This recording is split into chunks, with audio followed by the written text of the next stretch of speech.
بسم الله الرحمن الرحيم.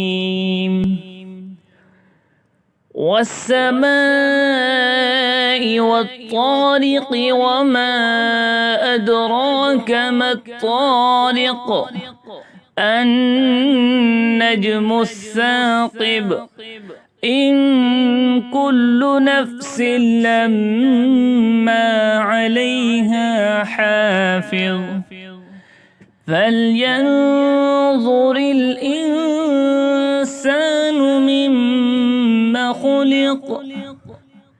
خلق من ماء دافق يخرج من بين الصلب والترائب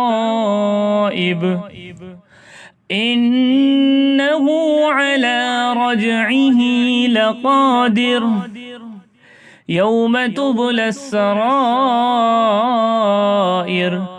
فما له من قوة ولا ناصر والسماء ذات الرجع والأرض ذات الصدع إنه لقول فصل وما هو بالهزل إنهم يكيدون كيدا وأكيد كيدا فمهل الكافرين أمهلهم رويدا.